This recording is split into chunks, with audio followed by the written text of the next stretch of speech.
जय श्री राम दोस्तों। तो इस वीडियो में जो कि हिंदी सीरीज़ का लास्ट वीडियो है, मैं 9 लग्नों को कवर कर चुका हूँ। अब इस वीडियो में मैं मकर, कुंभ और मीन लग्न को कवर करूँगा और जो ग्रहों के गोचर के प्रभाव को मैं आपको समझा रहा हूँ, उस सीरीज़ को यहाँ पे ख़त्म करूँगा। तो शुरू करते हैं मकर लग्न के साथ। देखिए, मकर लग्न वालों के लिए शनि जो कि दूसरे भाव में गुजर रहे हैं, हालांकि शनि को दूसरे भाव में बहुत अच्छा ट्रांजिट में नहीं माना जाता है, लेकिन लग्नेश हैं और स्वराशि से गुजर रहे हैं, तो निश्चित रूप से उन्होंने, मकर लग्न वालों ने ये महसूस किया होगा कि पिछले 1-1.5 साल में आर्थिक रूप से उनकी स्थिति बेहतर हुई, क्योंकि शनि की दृष्टि 11वें घर पे भी है, 10वीं दृष्टि 11वें घर पे भी है। तो कहीं ना कहीं आर्थिक रूप से उन्होंने पाया होगा कि समय बेहतर रहा है। इनकम के सोर्स बढ़े हैं, जो व्यापार में हैं उनकी इनकम बड़ी होगी, या कोई नया व्यापार शुरू किया होगा उन्होंने, पहले से कुछ कर रहे हैं उसके साथ कुछ ऐड ऑन किया होगा। जो जॉब में भी हैं उनको भी कहीं ना कहीं ऐसी अपॉर्चुनिटीज़ मिली होंगी कि एक्स्ट्रा इनकम, ओवर इनकम बनी होगी, may be negative may be positive, लेकिन उसके चांसेस ज़रूर बने होंगे। ये मकर लग्न वालों ने पिछले 1-1.5 साल में ज़रूर महसूस किया होगा। अब कितनी पोटेंसी है ये डिपेंड करता है दशा अंतरदशा पे। जिनकी दशा अंतरदशा बहुत अच्छी चल रही है या कुंडली में अच्छे योग बने हुए हैं, उन्होंने शनि की दशा में 100% रिलीफ महसूस किया होगा, 100% ग्रोथ या 200% ग्रोथ भी महसूस की होगी, मल्टीफोल्ड टाइम्स ग्रोथ भी उनको मिली होगी। लेकिन जिनकी कुंडली में मान लीजिए बहुत अच्छे योग नहीं हैं या ग्रहों की दशा अंतरदशा अच्छी नहीं चल रही है, उन्होंने कुछ कम महसूस किया होगा। लेकिन ये निश्चित है कि फिनेंशियल लेवल पर इम्प्रूवमेंट दिखाई पड़ा होगा, इसमें कोई डाउट नहीं है। राहु तीसरे घर से चल रहे हैं, ये भी एक अच्छी बात है।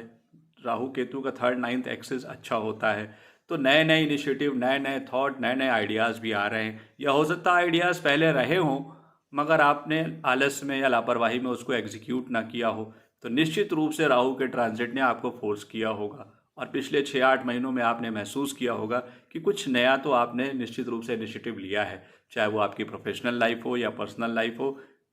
नई चीज़ों को आपने शुरू किया है क्योंकि राहु इनिशिएटिव दिलवाता है। तो ये दोनों ओवरऑल 3 मेजर प्लैनेट्स में से, या 4 की बात करूं तो 3 फेवरेबल ही चल रहे हैं मकर लग्न वालों के लिए। गुरु फिलहाल चौथे भाव में थोड़ी सी दिक्कतें दे रहे थे। गुरु का ट्रांजिट चौथे भाव पे से तो अच्छा नहीं माना जाता है, और कहीं ना कहीं शनि की दृष्टि में भी थे। इस वजह से मानसिक तनाव, या हो सकता है जो भी 4th हाउस से रिलेटेड मैटर रहा होगा वो कहीं लटका ही होगा। आप घर खरीदना चाह रहे हैं, नहीं बात बन रही। ज़मीन खरीदना चाह रहे हैं, बात नहीं बन रही। 4 व्हीलर खरीदना चाह रहे हैं, बात नहीं बन रही है। रेनोवेशन करवाना चाहते हैं घर का, नहीं बात बन रही है। कहीं किसी ना किसी वजह से, may be financial reason, may be any other reason, चीज़ें अटक ही रही। तो 4th हाउस से रिलेटेड दिक्कतें निश्चित रूप से मकर लग्न वालों ने पिछले 1 साल में फेस की होगी, और ख़ासकर अगर जिनकी दशा अंतर्दशा अच्छी नहीं रही होगी, उन्होंने कुछ ज़्यादा ही फेस की होगी। मकान किराए पे लिया, कहीं गया, किराएदार अच्छे, मकान मालिक अच्छे नहीं मिले, या विसिनिटी लोकेलिटी अच्छी नहीं मिली, इस तरह की दिक्कतों को निश्चित रूप से फेस किया होगा। अब क्या होने जा रहा है? अब होने ये जा रहा है कि देवगुरु बृहस्पति 5वें घर में जा रहे हैं, जो कि निश्चित रूप से एक शानदार उपलब्धि होगी मकर लग्न वालों के लिए। तीसरा, चौथा बड़ा ग्रह भी अब पॉजिटिव डायरेक्शन में मूवमेंट कर रहा है, तो मकर लग्न वालों के लिए एक यादगार साल रहेगा। दशा अच्छी है तो बेहद शानदार साल हो सकता है, नहीं अच्छी है थोड़े कम अचीवमेंट आएंगे, मगर संतुष्टिजनक वर्ष जरूर होगा। निश्चित रूप से मकर लग्न वालों के लिए गोल्डन और एक बहुत बड़ा, जिसे कहते हैं ट्रांसफॉर्मेशनल ईयर है, जो बहुत पॉजिटिव चेंजेस लेकर के आएगा। अब उसकी कैपेसिटी कितनी होगी, फिर बात घुमा फिरा के वहीं आ जाती है कि दशा अंतरदशा क्या चल रही है। जिनकी सकारात्मक है, निश्चित रूप से कुछ बड़ी उपलब्धियां वो हासिल करेंगे, चमत्कारिक उपलब्धियां हासिल करेंगे, इसमें कहीं कोई डाउट नहीं है मकर लग्न वालों के लिए। गुरु और शनि दोनों ही 11वें घर को देखेंगे, नए नए इनकम के सोर्स बनेंगे, पैसे का आना बढ़ेगा, इसमें कोई डाउट नहीं है। जो सोशल मीडिया पे एक्टिव हैं उनके फॉलोअर्स बढ़ सकते हैं, उनके कोई वीडियोस बड़े वायरल हो सकते हैं, इसमें भी कोई डाउट नहीं है।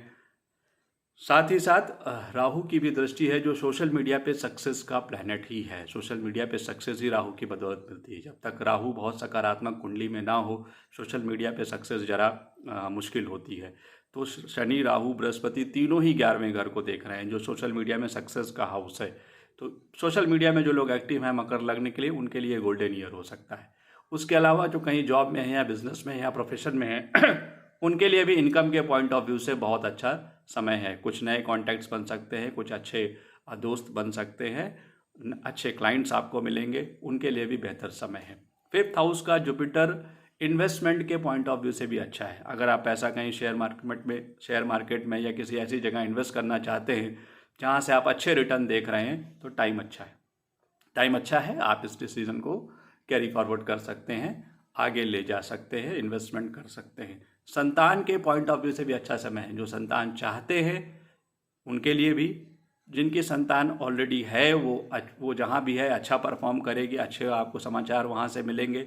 या अगर संतान किसी बीमारी से ग्रसित है, उसका इलाज चल रहा है, तो उसके पॉइंट ऑफ व्यू से भी ये बहुत अच्छा समय है। वहाँ से सकारात्मक आपको गेन्स मिलेंगे, अच्छे रिटर्न्स मिलेंगे।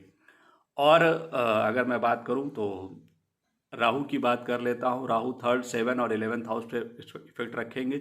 7th हाउस पे थोड़ा सा इफेक्ट राहु का कहीं ना कहीं हो सकता है कि लाइफ पार्टनर से थोड़े बहुत मनमुटाव हों, लेकिन कोई सीरियस गंभीर बात होती दिखाई नहीं पड़ रही है, क्योंकि बृहस्पति वहाँ पे अच्छी पंचम भाव में बैठ करके अच्छी कंट्रोलिंग पोजीशन में है।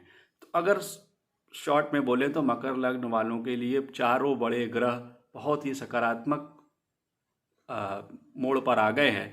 बस अगर थोड़ा सा दशा अंतर्दशा का सहयोग मिल जाए तो निश्चित रूप से एक यादगार साल होगा, इसमें कोई डाउट नहीं है।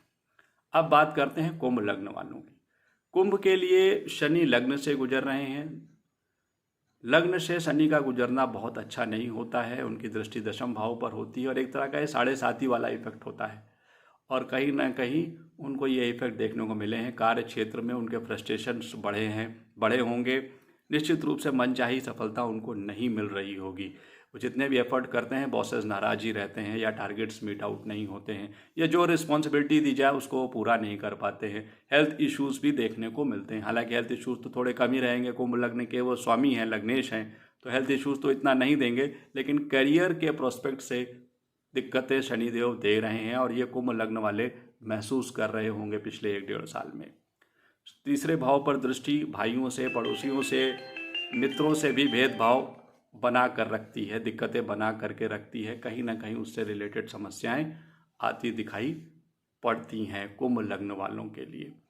राहु भी 10वें भाव पर दृष्टि रख रहा है 2nd हाउस से बैठ करके। तो राहु शनि दोनों का प्रभाव कहीं ना कहीं कैरियर को लेकर के बड़े उथल पुथल का समय है, बड़ी दिक्कतों का समय रहा है निश्चित रूप से। और जिनकी दशा अंतर्दशा अच्छी नहीं रही होगी उन्होंने तो बड़े स्तर पर समस्याएं झेली होंगी। हो सकता है जॉब छूट गई हो या ऐसी कोई जिम्मेदारी मिल गई जिसे आप पूरा नहीं कर पाए। कैरियर के लिए स्ट्रगलिंग टाइम रहा है। जिनकी दशा अंतर्दशा अच्छी रही होगी थोड़े उनको परिणाम ज़्यादा बुरे देखने नहीं मिले होंगे, लेकिन कहीं ना कहीं कैरियर में संतुष्टि नहीं रही है। अब बृहस्पति कुंभ लग्न वालों के लिए तीसरे भाव से चौथे आ रहे हैं, तो चौथे आकर मानसिक तनाव तो बढ़ाएंगे, इसमें कोई दो राय नहीं है। चौथे ट्रांजिट बृहस्पति का बहुत अच्छा नहीं माना जाता है। प्रेशर बढ़ाएंगे। प्रेशर किस चीज़ का बढ़ेगा? अगेन कैरियर का ही प्रेशर होगा। कहीं ना कहीं कैरियर ही सेंटर ऑफ अट्रैक्शन है कुंभ लग्न वालों के लिए, सेंटर ऑफ कंसर्न होना चाहिए, अट्रैक्शन नहीं, कंसर्न है कुंभ लग्न वालों के लिए पूरे अगले साल में। तो बृहस्पति थोड़े तनाव तो बढ़ाएंगे, आप थोड़े इरिटेटेड महसूस करेंगे, आपके अपने बॉसेस से शायद हो सकता है रिलेशन बहुत अच्छे ना हो, लेकिन बृहस्पति की दृष्टि जो 10वें भाव पर पड़ेगी थोड़ा वहाँ राहत लेकर के आएगी। खासकर उनके लिए जिनकी दशा अंतर्दशा अच्छी नहीं चल रही है, उनके लिए थोड़ा सा राहत रहेगा, थोड़े रिलीफ महसूस करेंगे। निश्चित रूप से वो पाएंगे कि कर्म क्षेत्र में कार्य जो भी काम वो कर रहे हैं वहाँ चीज़ें थोड़ी सी सुधरी हैं, थोड़ा परिवर्तन हुआ है।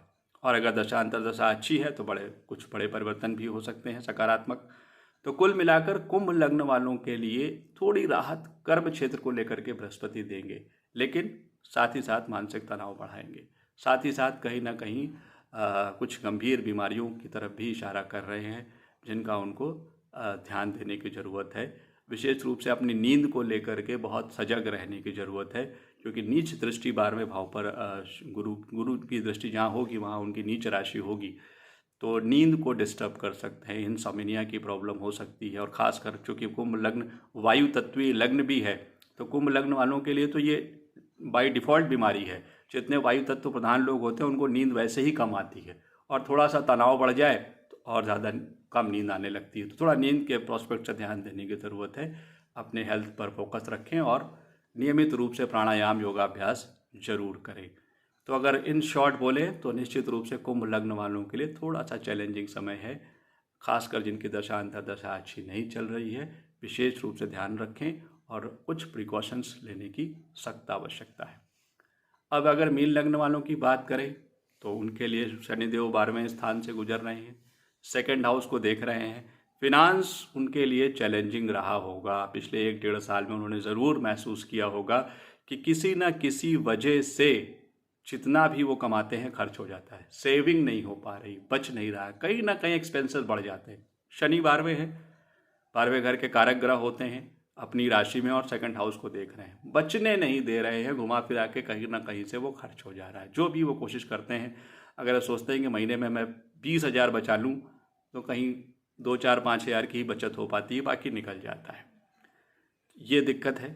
राहु केतु 1-7 एक्सिस से चल रहे हैं। पार्टनर्स या प्रेम संबंधों के लिए भी बहुत अच्छा समय नहीं है। कहीं ना कहीं उनसे थोड़े बहुत मनमुटाव है ज़रूर। हाँ, नए किसी संबंध बनने के लिए ये समय बहुत अच्छा है। किसी आप ट्रस्टेबल इंसान के संपर्क में आ सकते हैं, अपोजिट सेक्स के संपर्क में आ सकते हैं, क्योंकि राहु केतु कार्मिक बंधनों को दिखाते हैं। और 1-7 एक्सिस से उनका गुजरना किसी ऐसे इंसान से आपको मिलवाएंगे जिनसे आपका कुछ कार्मिक बंधन है, जो कि लॉन्ग टर्म में आप रिलेशनशिप में जाने की एक प्राइमरी स्टेज होती है।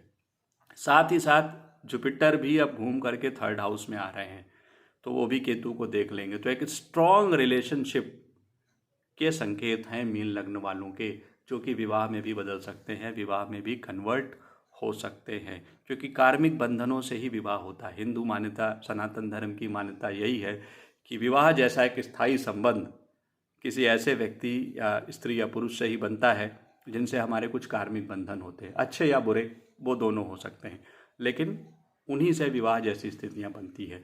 तो कोई ऐसा व्यक्ति, कोई ऐसी स्त्री या पुरुष आपके जीवन में आ सकता है जिससे कि आप विवाह के लिए आगे बढ़ सकते हैं, आगे जा सकते हैं। देवगुरु बृहस्पति इस ओर इशारा कर रहे हैं, खासकर 1 मई के बाद। और बृहस्पति देव 11वें घर को भी देखेंगे, तो फिनेंशियल लेवल पर थोड़ी सी राहत लेकर के आएंगे। सेविंग का स्टेटस तो वही रहेगा, सेविंग भले ही ना हो, लेकिन इनकम बढ़ना शुरू हो जाएगी। कहीं ना कहीं से कोई नया सोर्स ऑफ इनकम बन सकता है।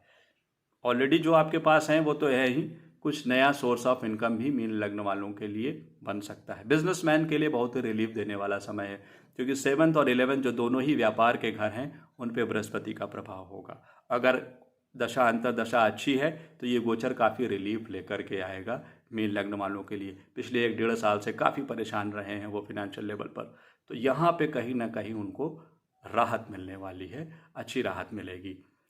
राहु केतु के बारे में मैंने पहले ही बता दिया। शनि की दृष्टि 6ठे घर में बनी रहेगी, शत्रु का क्षेत्र है वहाँ पर, तो कहीं ना कहीं प्रोफेशन में थोड़ी बहुत मनमुटाव रहेंगे, थोड़े बहुत तनाव रहेंगे, लेकिन शनि 6ठे घर के कारक हैं। तमाम मनमुटाव और तनाव के बावजूद भी आपकी जॉब, आपका प्रोफेशन चलता रहेगा, अनलेस कि कोई बहुत नेगेटिव दशा अंतर्दशा ना चल रही हो। 9वें घर पे भी बृहस्पति शनि दोनों का प्रभाव है, तो जो पिता से आपके संबंध थोड़े से पिछले 1-1.5 साल से ठीक नहीं चल रहे थे वो सुधरेंगे, उनमें सुधार आएगा। धर्म को लेकर के या अपनी जो रिलीजियस ड्यूटीज़ हैं उसको लेकर भी आप बहुत लापरवाह हो गए थे, शायद कहीं ना कहीं नास्तिकता का प्रभाव ज़्यादा बढ़ गया था। राहु भी लग्न में है, और लग्न का राहु जब ट्रांजिट में आता है तो जीवन में नास्तिकतापूर्ण गतिविधियां बढ़ जाती हैं। हम भगवान या ईश्वर के अस्तित्व को चैलेंज करने लगते हैं, या जो भी धर्म है अपने धर्म से कहीं ना कहीं असंतुष्टि बढ़ जाती है। तो इसमें भी आपको राहत मिलेगी, क्योंकि अब बृहस्पति भी 9वें घर को देखेंगे। तो मीन लग्न वाले मूल रूप से धार्मिक स्वभाव के होते हैं, मूल रूप से कोमल स्वभाव के होते हैं, तो उनका जो खोया हुआ धार्मिक स्वभाव है वो वापस आएगा। ईश्वर के प्रति श्रद्धा बढ़ेगी, धर्म के प्रति श्रद्धा बढ़ेगी, और आप कुछ अच्छे धार्मिक कार्य भी अगले 1 साल में करेंगे। तो ये एक संक्षिप्त मैंने आपको समझा दिया। अब ये तो बहुत डिटेल में तो जन्म कुंडली देख करके ही डिसाइड किया जा सकता है कि ट्रांजिट या ग्रहों की दशा अंतर्दशा का जो ओवरऑल कम्बिनेशन है वो कैसे बड़े चेंजेस लाएगा, लेकिन क्या भूमिका बनेगी वो मैंने आपको समझा दिया। तो इस सीरीज़ को मैं यहीं पे ख़त्म करता हूँ। उम्मीद है आपको ज़रूर अच्छी लगी होगी। और अगर लास्ट वीडियो में मैं ऐसा बोल रहा हूँ कि अगर आपको अच्छा लगा है मेरा कंटेंट जो मैंने दिया है, तो प्लीज़ मेरे चैनल को लाइक करें, सब्सक्राइब करें और शेयर करें। धन्यवाद। जय श्री राम।